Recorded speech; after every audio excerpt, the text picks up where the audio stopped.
If you talk to an old fogey about kids today, they'll most likely mention how corrupt our generation is. Kids are on drugs and high all the time, not as mentally sharp, suck at geography, and just like to have sex are some of the examples they might give. These old people have somewhat of a point. I mean, yeah, that pretty much sums us up. Luckily, I know the answer to our problems. It's called video games and can be found at your local electronics store. But how would video games stop kids from doing drugs, you might ask? According to a Dobson and Hobbs survey of 1995, most kids do drugs because they have too much free time and because they want to hit that high. By forcing your kids to play at least 2 hours of video games a night, 4 on weekends, you are drastically reducing their idle time which they might otherwise use for mischief. Also, the adrenaline rush one gets from playing Silent Hill 4 or sawing someone's head off in Gears of War is comparable to a narcotics-induced high. One time after I played in a Halo tournament that lasted 15 hours, I was told that video games are rotting away my brain. That's what the man wants you to think. The truth is that playing video games actually improves your mental sharpness. In almost every game ever invented, from Pac-Man to Oblivion, games are centered around problem solving. You could compare the mental effects of playing video games to that of solving word problems or playing Sudoku. The only game that doesn't is SpongeBob SquarePants. Don't ever play that game. Ever. Besides keeping mental processes like problem solving sharp, memory is also improved by playing games. The game most commonly cited as being destructive is the Grand Theft Auto series. Games like Grand Theft Auto have so much benefit to memory and to problem solving skills. I mean, first of all, you have to find a car big enough to fit in 3 hookers. You have to find a way to the red light district, navigating around fallen telephone poles and trying to avoid the fuzz. Then you have to pick up the hose and remember where you're supposed to drop them off and the fastest way to get there. I can't really think of any game that requires that much problem solving skills.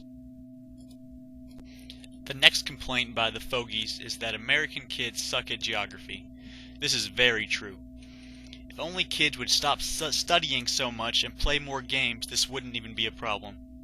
Gamers who truly immerse themselves find that modern games are filled with background content. In Tom Clancy's Splinter Cell 2, you travel all over the world and see different sites from places such as Paris, Vienna, Rome, and many other places.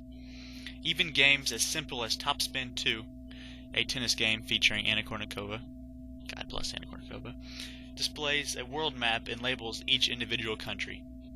Now, just looking at a map itself won't have much effect, but it's the in-game connections that make the information stick. When I think of Lisbon, Portugal, I remember beating Venus Williams, but I can also picture where it is on the map and what's next to it. The last thing the fogies say is that all we care about is sex. Okay, so maybe video games aren't the cure for everything, but they can fix all our main problems. Critics of video games say that gaming ruins social skills because it isolates the player from the rest of the world. This may have been somewhat true in the past, but with next-gen consoles, this isn't an issue. I would consider myself a true gamer, and very seldom do I play a game by myself. All the consoles in the past 2 generations now have networking capability.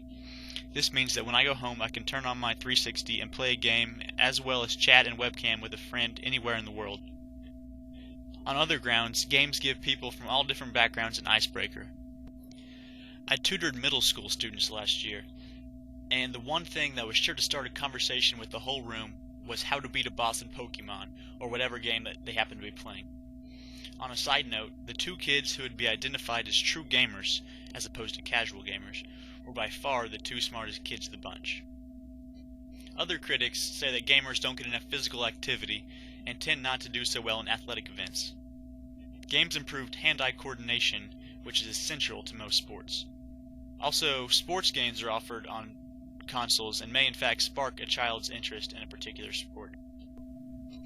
I also found information connecting video games to a cardiovascular workout because of the adrenaline rush, like I said earlier.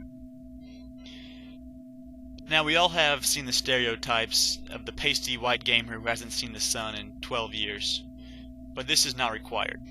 My senior year of high school, I borrowed Jade Empire from a friend for a week and was hoping to beat it. After threats of violence from my mother telling me to go outside, I simply took the TV and Xbox to the front porch and beat the game while I was outside. As with anything, compromises can be made.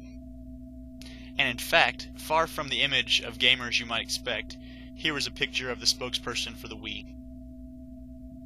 And here is the spokeswoman for the PS3.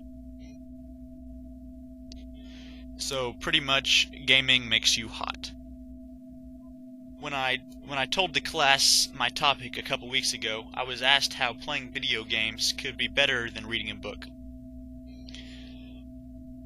I almost didn't even address this because the evidence is so overwhelmingly in favor of video games that it isn't hardly worth my time. But here are just a few of the reasons. While reading does offer some of the same benefits as playing video games, the extent to which it does and the amount of benefits do not compare. Reading engages the mind somewhat because you have to try to follow along with the plot, but unlike gaming, you aren't the one in control and don't have to make the decisions on what course of action to take to try to solve the problem. Also, the critics' complaints about social problems do apply to reading. It is much harder to share the excitement with a group of friends from reading a book than it is to share from playing a game together. In her senior thesis, honors student from Missouri Southern set out with the intention of showing how technology is destroying America. One point she tried to show was that teenagers who game have poorer social skills than those who don't. Her results baffled her.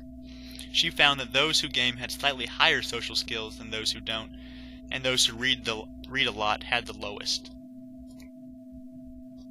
As a big reader myself, I know the benefits and the perks, but the joy or pleasure of reading a book doesn't compare to that of beating a game. To sum up, I would like to say that the problems facing America today would be gone if we as parents and future parents just make our kids play 2 hours of video games a night, 4 on weekends. Kids won't have time or need to do drugs. They will be smarter and more aware of the rest of the world. Will have the joy of completing a task every time they beat a game. On a more personal level, of my group of close friends in high school, all were gamers. There were 8 of us and we all played soccer. The top 6 in my class were all from this group, as well as number 9. I was the only one not in the top 10, and I was like number 70 or something. So before you start ruining your kids' minds with movies and books, stop and think about your actions. Make your kids play games, not only for their sake, but for the sake of the free world. Thank you. I love you, Mom.